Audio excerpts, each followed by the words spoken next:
we're going to talk with Will Howerton and Rob Mills about the intersection of generative AI, or GenAI, and security. GenAI holds great potential to transform computing across a wide range of industries, including the national security community, but brings with it unique security challenges. Investing in technologies that leverage GenAI to unlock and enable new cybersecurity capabilities can unlock significant value and strategic advantages for U.S. national security. Welcome to IQT Explains, a series on the IQT Podcast where we explore global technology trends and their impact on national security to provide you, our listeners, insights and unique perspectives. I'm your host, Katie Gray, and today we're going to discuss the importance of securing generative AI and how this ties into the greater national security mission. To get things started, I'll introduce today's guests, Will Howerton and Rob Mills. Will is a principal on the investment team at IQT and has been with the team for 2.5 years. Prior to joining IQT, Will was on the corporate development and strategy teams at cybersecurity companies Zscaler and Palo Alto Networks, helping lead those companies' investments and M&A efforts. At IQT, he focuses primarily on cybersecurity investments. Will, thank you so much for being here today. Thanks so much, Katie. Great to be here. Rob has been a technology architect in IQT's cyber practice for about 1.5 years. He spent most of his career at Sandia National Laboratories, supporting government customers as an embedded systems developer and reverse engineer. Most recently, he worked in hardware offensive security at NVIDIA. Now he focuses on cybersecurity startup tech for IQT and has been researching the use of GenAI as it relates to cyber. Rob, thank you for joining us. Thanks, Katie. Also happy to be here. Great. Well, we're going to kick things off, Rob, with you. And maybe just at a very high level, can you start by explaining what generative AI is and how it relates to security? Then I'm going to turn it over to Will for a little bit of a market overview. Well, before I start talking about what we think of as generative AI, I want to take a step back and talk about more traditional AI and ML systems. And those traditional systems have been in all of our lives for years. Think really simple examples like Siri or Alexa or your Netflix recommendation queue. These started as rules-based systems and grew over time to enable machines to make decisions based on data. Some of these systems were great from a cybersecurity perspective and have been prevalent for quite some time. Machine learning systems are often good at detecting things that are like things we've seen before, anomalous network traffic, malware signatures, things like that, but maybe not the greatest at finding new and novel threats. What generative AI, and when I say generative AI, I mean transformer-based large language models, provides is a predictive system trained on mountains of historical data that allow a machine to generate new and novel content. Stuff we've all seen, like ChatGPT and DALL-E in the public sphere. And the story I always relate this to is that the cybersecurity industry has historically done a great job of one particular thing, and that's generating terabytes and terabytes of logs and data. We're at a possible industry inflection point in which we can train generative AI models, on all this data and historical learnings and have them help us with big cybersecurity problems at scale, being able to make sense of the mountains of data humans don't necessarily have time for, or helping analysts quickly make sense of alerts and incidents, or even helping them in the remediation of issues. And this is an area we're excited to dive into. Great. Yeah, there's been a long history of AI and cybersecurity, and certainly this feels like an inflection point. Will, maybe you could walk us through some of the major market trends that you're seeing over the last few years and sort of how the market has expanded as the technology has advanced. Sure, yeah. So with respect to generative AI, I think we've seen rapid growth in enterprise adoption of the technology. So estimates here vary, but by and large, the consensus view is that enterprise spending on Gen AI will be in the billions to tens of billions of dollars in the coming years. There are plenty of examples from recent earnings calls of public company management teams highlighting their company's use of Gen AI and LLMs to advance their business. At the same time, kind of following a classic trend, as this is an emerging technology, spending to secure it kind of lags adoption, right? So total spending on securing Gen AI, use of Gen AI, is estimated to be somewhere in the neighborhood of maybe 200 million or so today. But this figure is only going to grow as the use of Gen AI scales in future years. And so it's against this backdrop that we've seen healthy investor appetite for providing security for AI, funding those companies. By our reckoning, we've observed somewhere between 400 and 500 million invested in new companies here in 2024 alone, over double the amount that we saw last year in 2023. At the same time, we've also seen healthy investor appetite for companies creating new solutions using generative AI for security. All cybersecurity companies, from the brand new startups to the largest incumbents, are looking to build GenAI-based capability into their products. Investment in new companies built from day one, so to speak, with GenAI-enabled capability is around 300 to 400 million in 2024, according to our research. Again, over doubling from 2023. Yeah, it definitely feels like, when we were at Black Hat earlier this year, on every single sign was incorporation of LLMs and GenAI and AI generally into security products, as well as sort of all these new startups that we're seeing. Sort of has replaced zero trust as the new buzzword.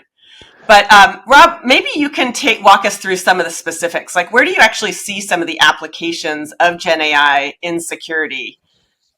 Where are you seeing, kind of that activity and that applicability really making sense? Well, to go back to my example before about just having terabytes and terabytes of log data in the cybersecurity industry, I think we're seeing a lot of applicability in areas where we've just got lots of historical data. An interesting area we've seen a lot of startup activity in is around the idea of software, or specifically binary compiled software, bill of materials, and vulnerability discovery. Think back to, for example, the SolarWinds incident from a few years ago. As an industry, CISOs and their organizations are given binaries from trusted vendors that they're intended to use to update their systems. In that particular example, they were given a binary that was certified good by the vendor, but turns out was not good. How can, as an industry, how can we adopt tools that might be able to discover that sort of vulnerability before we introduce it into our systems? Another area where we've seen a ton of activity is around security operations.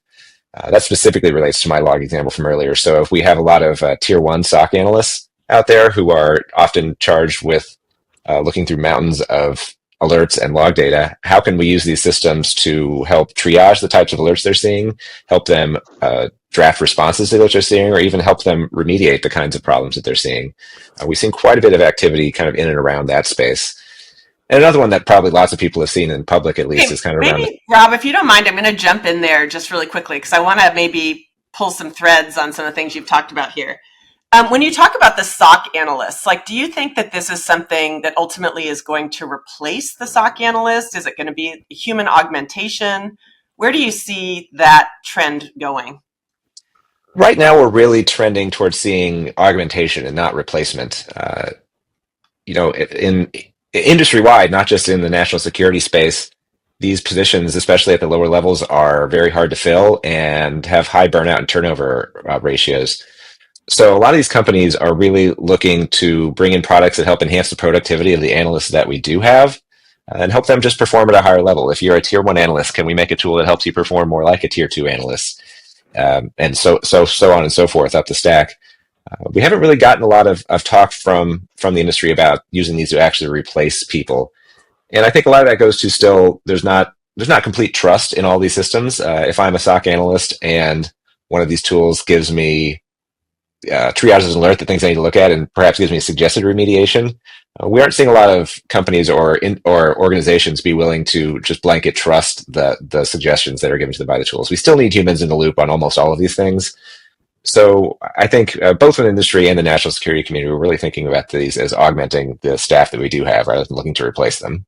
Yeah, I think certainly at this point, these technologies are pretty early and there still are, errors and hallucinations and things like that may affect their reliability. But, who knows, as the tools get better, where we'll end up with that.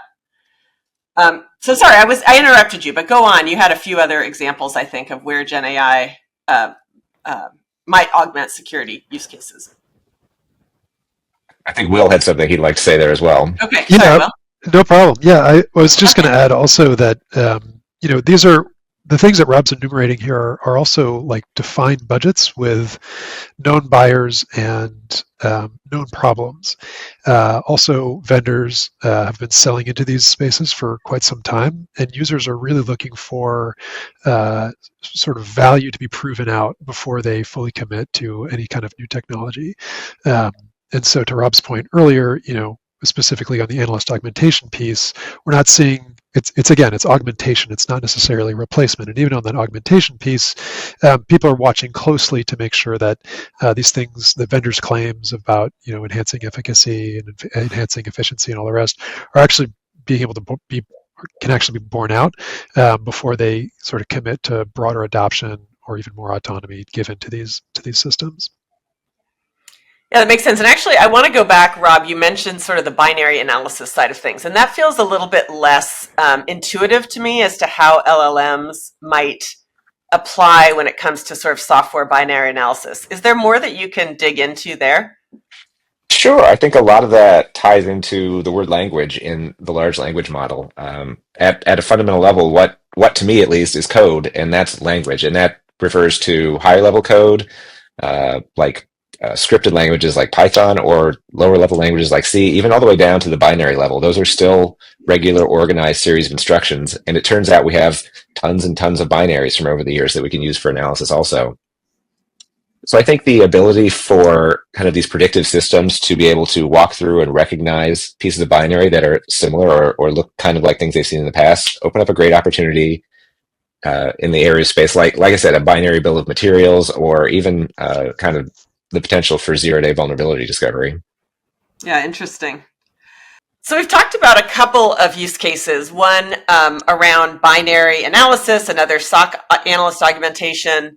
Another area where we have certainly seen some activity is around the use of GenAI in red teaming. Rob, is that something you can talk to? Sure, but before I answer that, I want to be careful to kind of define what we mean by red teaming. There's two different ways we can think about that. One is, how do we red team these new generative AI systems that behave a little bit differently than the software applications we've traditionally seen? Or conversely, how do we leverage these tools to perform the actions of, or augment the capabilities of, traditional offensive red teamers in an organization, security organization? I'll start with the second one there, which is kind of how can we leverage these new machines to augment the capabilities of our red teamers? Kind of like a SOC analyst, red teaming is a specialized skill. We don't have a plethora of them in the industry or within government. So there's been a lot of interest around how do we take these technologies and use generative AI to augment them. Primarily, I'd say we've seen companies looking at the idea of breaking up red teaming tasks into fundamental tasks and giving each individual kind of piece of the puzzle to LLMs and chaining them all together in order to allow red teamers to be more efficient and effective. If we think about more from the opposite side, is how do we red team the generative AI models themselves? It's a completely different paradigm than we're used to thinking about red teaming traditional software. Traditional software, you kind of have constrained inputs and outputs. You can do things like fuzzing traditional software. With generative AI and LLMs, you've pretty much got an infinite set of inputs and outputs. So how do you determine what you're going to do? How do you determine what you're going to red team? What are you even trying to red team against? Are you trying to prevent noxious responses from a chatbot? Are you trying to prevent an image generator from generating inappropriate material? You've really got a lot to think about. From a security standpoint, how are you preventing these machines from leaking PII or leaking sensitive company data? Or in the case of some of the national security community, classified data? These are big questions that the entire industry, not just the national security community, is grappling with. Yeah. When I think about red teaming, part of that is kind of thinking like the adversary, and how's the adversary potentially going to use AI or generative AI, from an offensive standpoint. So great. Yeah. So, we've talked about a number of use cases. Again, anomaly detection, SOC automation, red teaming. Will, is there anything else that you're seeing in the market around use cases of generative AI and security? So I think those probably cover the most obvious ones where we've seen the most amount of activity to date. I'm sure other ones will pop up in coming years, but this is where we've seen the most amount of activity and the greatest promise to help give relief to overburdened security teams. Some of the things that I want to make sure we highlight about these use case areas, right? The greatest immediate applicability of these things are segments dealing with high volumes of data processing and repeatable tasks.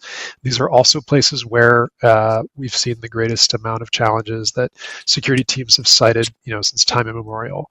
And leveraging some of these generative AI enabled products could hopefully yield some positive results there. But again, coming back to what will ultimately kind of shift the tide or prove these things out is buyers are looking for things that can actually solve a problem, and we will start to see evidence of this hopefully in the coming years, particularly as companies that have been funded, actually show that they can acquire customers, that they can renew customers once they go through these renewal cycles. That's when we'll really start to have some good data on which segments these technologies appear to be best suited to help address today or soon. Yeah, there's no question there's a lot of enthusiasm in the market, but we need to see kind of what translates into actual dollars and contracts before we know exactly what's going to stick. For sure. Just kind of switching gears a little bit. So, Rob, we talked about some of the potential for enhancing cyber defense using GenAI, but we should also think about some of the risks that the technology introduces in the hands of our adversaries. What new challenges are we facing on that front, and how are they being handled right now? Well, when you say adversary there, I'm going to think of it from two different angles. One is kind of the traditional national security adversary of foreign nations, but I also want to think about it from a cybercrime standpoint, because I think that's a lot of where we're seeing generative AI applied from an offensive standpoint right now. Anecdotally, when we were doing industry research for this, in this generative AI and cybersecurity space, we spoke with a Fortune 50 CISO and asked them if they'd seen anything interesting from an adversarial cyber standpoint that correlated with generative AI usage. And he said right after wide GPT availability, they saw this interesting pattern of new variations into password spray attacks, different than they'd ever seen before. And they really thought that might be correlated with an attacker using GPT or some other generative AI technology in their attack. And of course, everyone's aware of the implication of deepfakes and deepfakes being enabled by generative AI. There's significant reporting around criminals using both audio and video in scams like pig butchering. And along with the concept of, phishing, generative AI can help, non-native speakers, that's like a lot of these cyber criminals are, sound more convincing to targets in different languages. And, this general idea of deepfakes is something that countries around the world are going to have to grapple with when it comes to not only, normal cybercrime, but also things like malign influence campaigns. And something that really concerns... All right, I have to stop you for just a second, Rob, because you said something pig butchering.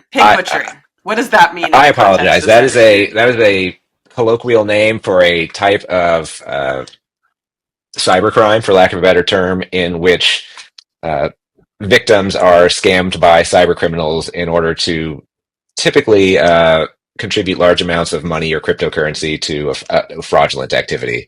Around deepfakes really concerns me, and something that I haven't honestly seen a lot of reporting on in the public yet, but I expect we will see quite a bit more on over the next year or so, is what happens when some of these deepfake and other technologies go multimodal, meaning what happens if, for example, I get a convincing phishing email that purports to be from my manager or my CEO asking me to call, to take care of some urgent task. And then when I call that number, I listen to a deepfake audio of this alleged person telling me to do something I'm not supposed to be doing. How, as kind of a cybersecurity industry, do we grapple with that? I think we've developed reasonable ideas around things like training against phishing attacks, right? Training against emails that look fishy, or training against taking calls from strange numbers. But as all of these things come together and become more and more convincing, I'm not sure as an industry we have a great thought process on how we're going to tackle that problem. Yeah, I would agree with that. And one thing that I would also highlight there is just taking that multimodal example and kind of zooming out a little bit. It's a great way to highlight some of the unique challenges that are posed by the adoption or the rise of these generative AI tools, right? So we know what fraud looks like, we know what phishing looks like, but we haven't necessarily seen it in these types of combinations before, which means that the tools that enterprises and governments rely on to address those challenges may or may not be particularly well suited for this sort of new types of combinations, new types of attacks. So that's what leaves the door open for innovation, even if the immediate market opportunity isn't exactly clear. So an exciting time to be sure. Yeah, definitely. I mean, we've talked about some of the ways that defenders are going to be able to use GenAI to defend their organizations, and then also how potential adversaries are going to use GenAI in their attacks. So I guess maybe just to wrap it up, looking at some of the trend lines and emerging technologies, Will and Rob, what predictions do you have for future applications of GenAI in security? Rob, maybe we'll go to you first. Okay, sure. Yeah. Well, as you mentioned earlier, Katie, it was very striking at Black Hat to walk the convention floor this year and see the amount of generative AI everywhere that there was. Literally everyone seemed to be shoehorning it in somehow, whether it needed to be or not. We probably as an industry don't need chatbots on literally everything, but I think we are going to see quite a few companies try to use this technology in innovative ways. Like I said, some of these implementations are clearly better thought out than others, but it's not clear to me that anyone has yet come up with a true killer app in the cybersecurity space for generative AI. So I think there's going to be a bit of fallout down the road as the market picks winners and losers, and some companies find truly innovative uses of the technology. In my personal opinion, I think some of the early wins are going to be in areas that I spoke about earlier, areas that let us process data at scale where it's been difficult to before, like the security operations center example I gave earlier, or even the binary analysis problem. But long term, I think we're in a little bit of wait and see to see what really sticks in terms of success for generative AI implementations. Yeah, that makes sense. Will, what are your thoughts? Yeah, I agree broadly with what Rob said. I think from a market perspective, I think we're through that initial burst of enthusiasm and attendant funding that we've alluded to earlier in the conversation. Investors, as I mentioned, are definitely now going to start to look for evidence that these companies can execute, right? Acquiring customers, prove out value, and ultimately make it through renewal cycles. I think there'll certainly be some washout, as Rob just said, and I think it's still an open question as to whether incumbents or startups have the advantage with respect to these applying generative AI for security use cases. I think it'll be certainly use case dependent, but in any case, it's there's never a dull moment in the cybersecurity industry, and this moment is certainly no exception. Great. Well, I appreciate those answers. Maybe just to kind of close out, Rob, can you talk at all about, we've spoken here sort of generally around market trends, what we're seeing on the defensive and offensive side. How does this relate to national security, and what are we seeing if you can talk about it sort of at the federal level? Sure. I think when you're dealing with the federal level, the national security community in particular, you're dealing with a customer and industry that is typically shy or hesitant to use new and emerging technologies, especially new and emerging technologies like generative AI that use data in ways that are a little bit different than we've seen before, in unpredictable, non-deterministic ways, not always having a full understanding of where your data is or where it's been going. That's something that makes a lot of the organizations we work with very nervous. But I think there's also a lot of optimism that some of these technologies are going to kind of enable us to get more of a leg up than we've had on adversaries in quite some time. Not to go back to the same example I've gone back to several times, but the whole idea of, we as an industry, we as a national security community have terabytes of log data. We haven't been able to successfully process this at scale. There's probably evidence in there of adversaries being in sensitive and less sensitive government networks. Is generative AI going to give us the capability to find those things, even if they've been there a while, find them, identify them, and help us figure out how to get rid of them? I think there's a lot of really, really good optimism in the national security space that this technology is going to enable us some wins in areas like that. Yeah, I would also add, sort of from a workforce perspective as well. It's very well documented, that enterprise struggles to hire security professionals, cybersecurity professionals. There's certainly more open cybersecurity jobs than there are people to fill them. This has even been the topic of like advertisements and other podcasts I've heard recently, and that dynamic is certainly felt among the federal partners that we serve. And so to the extent that some of these technologies can help alleviate some of those challenges, with whether it's just helping people do their jobs better, faster, more efficiently, getting some of that efficiency into their workflows, alleviating burnout, alleviating turnover, and all the rest, that would be a huge one for our community, who feels this challenge perhaps more acutely than private industry. Yeah, that's a great place to wrap things up, in terms of commercial market certainly feels that there's a scale of data and challenges of the workforce, but just given how large the defense industrial base and the national security community is, it's just at another level in terms of the scale of the data and the challenges of the workforce. So, well, thank you, Will and Rob. This has been great. Really appreciate all of your insights and commentary here. And thank you for tuning in to today's episode of IQT Explains on the IQT Podcast. Please make sure to subscribe to the IQT Podcast so you don't miss out on future content, and leave us a review or comment to let us know what you think, or what content you might be interested to have us cover on a future podcast. I also encourage you to check out IQT's website at www.iqt.org to explore more content and learn about IQT's global investment platform that accelerates the introduction of groundbreaking technologies to enhance the national security and prosperity of America and its allies.